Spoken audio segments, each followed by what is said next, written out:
한때 결혼식장은 주말마다 예약이 가득 찼습니다. 봄 결혼 시즌이 되면 주말 예식장은 몇 달 전부터 예약해야 했습니다. 인기 있는 예식장은 1년 전에 예약하지 않으면 원하는 날짜를 잡기 어렵다는 이야기도 있었습니다. 예식이 끝나면 또 다른 예식이 시작되는 방식으로 하루에 여러 건의 예식이 이어졌습니다. 결혼 준비 과정도 길고 복잡했습니다. 웨딩드레스를 고르러 가고 사진 스튜디오에서 웨딩 촬영을 하고 예물과 예단을 준비하고 신혼집을 구하고 신혼여행지를 알아봤습니다. 이 모든 것에 돈이 들었습니다. 결혼 한 번에 수천만 원. 양가 합산하면 억 단위가 되는 경우도 있었습니다. 결혼은 당연한 인생의 과정처럼 여겨졌습니다. 학교를 졸업하고 취업을 하고 결혼을 하고 아이를 낳는 것. 이것이 자연스러운 삶의 순서처럼 받아들여졌습니다. 그런데 지금은 분위기가 완전히 달라졌습니다. 결혼을 미루는 사람들이 늘었습니다. 30대 중반이 되어도 결혼 계획이 없다고 하는 분들이 있습니다. 아예 결혼을 안 하겠다는 비혼 선언을 하는 분들도 생겼습니다. 대한민국 혼인 건수가 해마다 줄어들고 있습니다. 웨딩업계도 예전과 다른 현실을 맞이하고 있습니다. 주말마다 가득 찼던 예식장에 빈 시간이 생겼습니다. 화려한 패키지 웨딩보다 소박하게 치르는 스몰 웨딩을 선택하는 커플이 늘었습니다. 웨딩 관련 업체들이 변화를 요구받고 있습니다. 도대체 무슨 일이 벌어진 걸까요? 결혼이 사라진 것이 아니라 결혼을 바라보는 방식이 달라졌습니다. 오늘은 그 이야기를 하겠습니다. 웨딩 산업이 어떻게 황금기를 만들었는지를 먼저 이야기해야 합니다. 결혼은 거대한 소비 산업이었습니다. 1980년대, 1990년대 대한민국 경제가 빠르게 성장하면서 혼인 건수도 늘어났습니다. 베이비붐 세대가 결혼 정년기를 맞이하면서 결혼하는 사람이 많았습니다. 이 수요가 웨딩 산업을 키웠습니다. 예식장이 생겨나기 시작했습니다. 교회, 성당 같은 종교 시설이나 집에서 하던 결혼식이 전문 예식장에서 하는 방식으로 바뀌었습니다. 예식장들이 경쟁적으로 시설을 갖추면서 결혼 산업이 전문화됐습니다. 웨딩 패키지가 생겼습니다. 드레스, 촬영, 메이크업, 허니문 패키지. 이것들을 묶어서 파는 방식이 자리를 잡았습니다. 하객들에게 대접할 웨딩 뷔페, 화환 장식, 사회자. 결혼식 하나에 여러 업종이 연결됐습니다. 혼수 시장이 컸습니다. 신혼부부가 필요한 가구, 가전, 주방용품. 이것들을 준비하는 과정에서 적지 않은 소비가 이뤄졌습니다. 예단과 예물. 양가 간에 주고받는 이 과정도 상당한 지출을 수반했습니다. 신혼여행 시장도 컸습니다. 제주도, 동남아, 유럽. 신혼여행은 결혼의 마지막 이벤트이자 가장 비용이 드는 부분 중 하나였습니다. 이 모든 것들이 연결된 웨딩 산업은 대한민국에서 매년 수십조 원의 시장을 형성했습니다. 왜 결혼은 그렇게 당연한 것으로 여겨졌을까요? 결혼은 선택이 아니라 삶의 순서처럼 여겨졌습니다. 사회적 인식의 힘이 컸습니다. 일정 나이가 되면 결혼해야 한다는 압박이 있었습니다.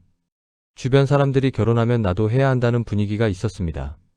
결혼을 안 하거나 늦게 하면 이유를 설명해야 하는 시대였습니다. 가족 문화가 결혼을 뒷받침했습니다. 부모님이 결혼을 원했고 결혼하면 가족들이 지원을 해줬습니다. 양가 부모가 집을 마련해주거나 혼수를 준비해주는 문화가 있었습니다.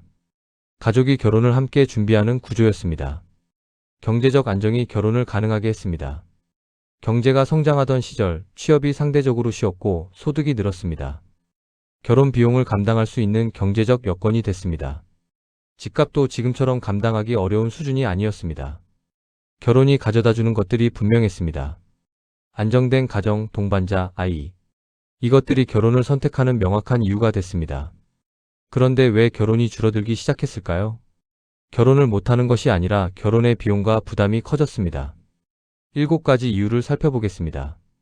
첫 번째는 집값 상승입니다. 결혼을 하면 살 집이 있어야 합니다.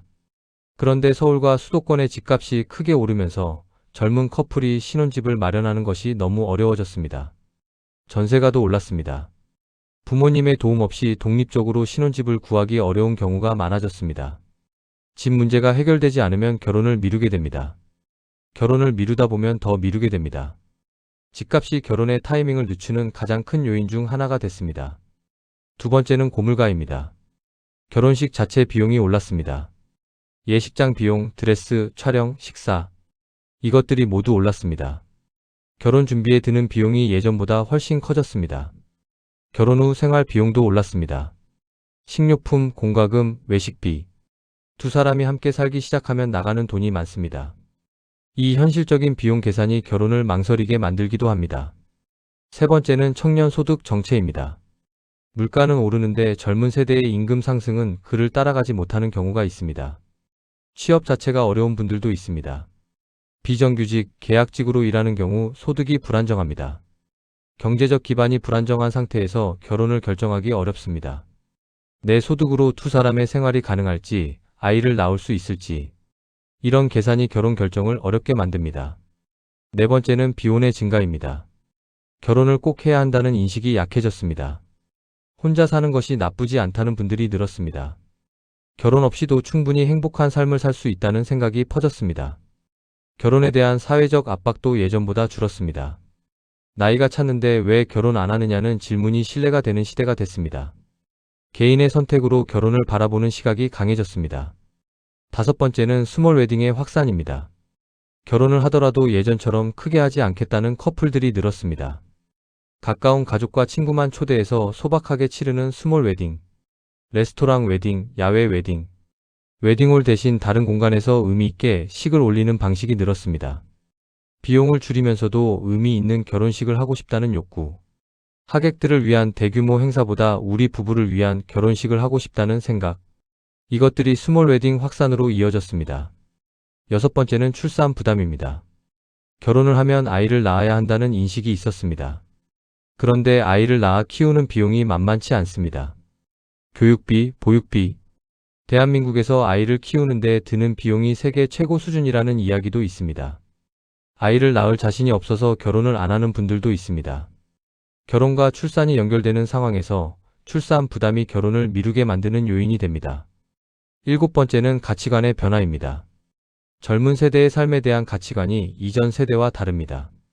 자신의 시간, 취미, 커리어, 이것들을 중시하는 분들이 많아졌습니다.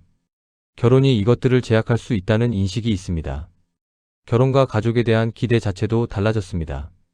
예전처럼 결혼하면 경제적으로 안정될 것이라는 기대보다 결혼이 또 다른 비용과 책임의 시작이라는 인식이 강해졌습니다.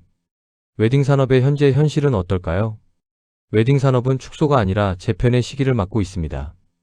혼인 건수가 줄어들면서 예식장들이 경쟁을 해야 하는 상황이 됐습니다. 예전에는 예약이 밀려서 골라받을 수 있었는데 지금은 반대입니다. 할인, 패키지 혜택, 예식장들이 경쟁적으로 조건을 내놓고 있습니다. 웨딩 소비 패턴이 양극화되고 있습니다. 한쪽에서는 더 화려하고 특별하게, 다른 한쪽에서는 더 소박하고 실속 있게, 이 두 방향으로 나뉘고 있습니다. 프리미엄 웨딩 시장은 여전히 살아 있습니다. 특별한 날을 완벽하게 만들고 싶은 커플들은 더 많은 비용을 투자합니다. 럭셔리 웨딩홀, 해외 웨딩, 개인 맞춤 서비스? 이 시장은 오히려 커지는 측면이 있습니다. 실속형 웨딩 시장도 성장하고 있습니다.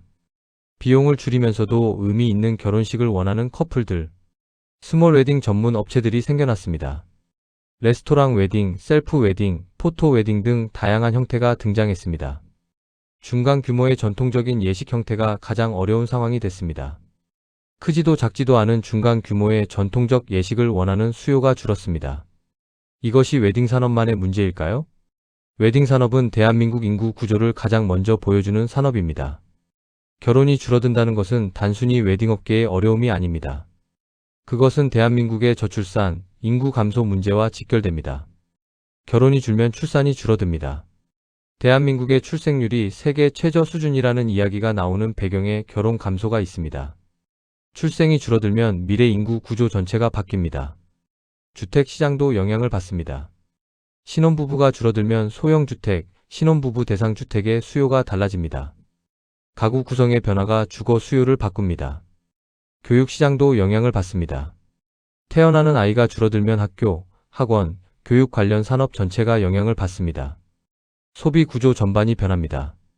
결혼과 육아를 중심으로 형성됐던 소비 패턴이 1인 가구 증가와 함께 달라집니다. 웨딩 산업의 변화가 더 큰 경제 구조 변화의 신호입니다. 앞으로 살아남는 웨딩 산업은 어떤 모습일까요? 맞춤형 웨딩이 경쟁력입니다. 모든 커플이 같은 형태의 결혼식을 원하지 않습니다. 이 커플만의 이야기, 이 커플만의 결혼식, 개인화된 경험을 제공하는 서비스가 선택받습니다. 소규모 예식 전문 서비스가 성장합니다. 10명, 20명 규모의 소규모 예식을 위한 전문 공간과 서비스? 이것이 스몰 웨딩 트렌드에 맞는 공급입니다. 경험 중심 서비스가 중요해졌습니다. 단순히 행사를 진행하는 것이 아니라 결혼이라는 경험 자체를 특별하게 만드는 것. 두 사람의 이야기를 담은 영상, 의미 있는 공간, 특별한 순간들. 이것들을 만들어주는 서비스가 가치를 인정받습니다. 합리적인 가격이 필수입니다. 비용 부담이 결혼을 미루게 만드는 요인이 되는 시대에 합리적인 가격으로 좋은 결혼식을 할 수 있게 해주는 것이 시장의 요구입니다. 오늘 이야기를 마무리하겠습니다. 웨딩 산업이 완전히 사라지는 것은 아닙니다. 사람들이 결혼을 완전히 안 하는 것이 아닙니다. 여전히 결혼을 하는 분들이 있고 결혼을 하는 분들은 의미 있는 날을 기념하고 싶어 합니다. 그 수요는 사라지지 않습니다. 사라지는 것은 모두가 같은 방식으로 결혼하던 시대입니다. 수백 명의 하객을 초대해서 대형 예식장에서 치르는 결혼식. 정해진 패키지대로 드레스를 고르고 스튜디오 촬영을 하고 신혼여행을 가는 방식.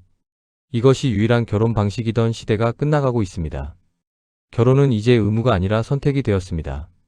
결혼을 선택하는 분들도 어떻게 결혼할지를 선택합니다. 크게, 작게, 화려하게, 소박하게. 이 다양한 선택들이 존중받는 시대가 됐습니다. 웨딩 산업도 그 변화에 맞춰 새로운 길을 찾아야 하는 시대가 시작되고 있습니다. 모든 커플에게 같은 패키지를 파는 시대에서 각 커플이 원하는 방식을 만들어주는 시대로 이 전환을 어떻게 해내느냐가 웨딩 산업의 미래를 결정할 것입니다.